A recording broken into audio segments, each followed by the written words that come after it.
What's up, everybody? Welcome to another episode of the Rideshare Hub. My name is Greg Wave. I'm your host. You probably recognize me by now. If you don't, go watch the billion other videos.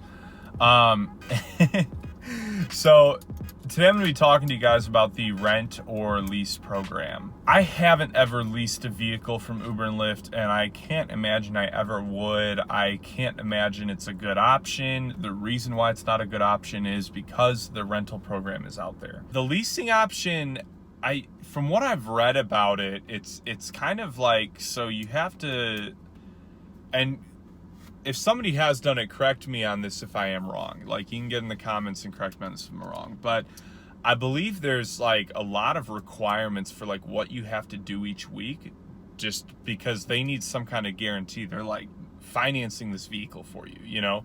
So they need some guarantee that you're going to be putting money onto the vehicle.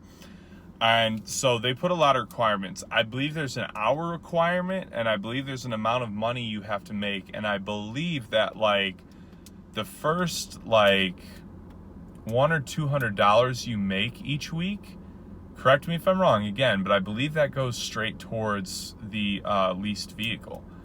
So that could be really frustrating to deal with, especially if you're on a tight budget and you're trying to make money just to even get gas to keep driving, but that money has to go to the lease.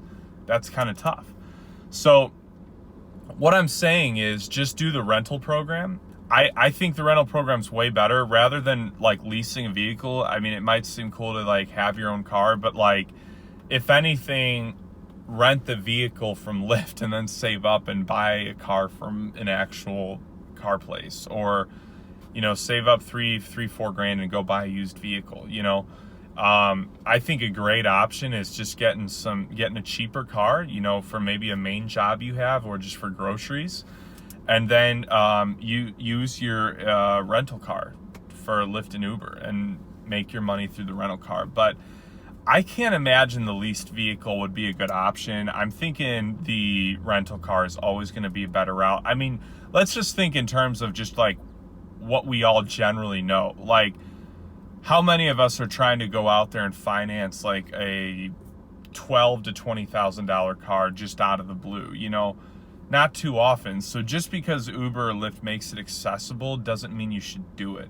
It doesn't mean, oh, sweet, I can go get a car. No, because now you're bound by their rules, you know? Whereas if you just finance the car through Car Lot, you just got to make the payment. If you're working a job, you make the payment, you know? But with this, it's like, there's just a lot of complications in it from what I've seen. So yeah, I would say just do the rental car program. What I would say more than anything is just try the rental car program for a month before you try leasing it, because you can always return the rental car, can't return the vehicle. You know, if you're financing it or if you're leasing it, I don't believe you can return it. I think there's like if you're leasing it, I think they've got like a contract on when you could return it. So there's no harm in at least trying the rental program first, you know, just be smart about that. So yeah, guys, that's what I got for you today. Give this a like if you enjoyed it. Be sure to subscribe. I've got more videos coming your way. Yeah, if you guys have any questions, you know, leave some comments in the comments and we'll address those via video. But have a good day, guys. Crush it out there.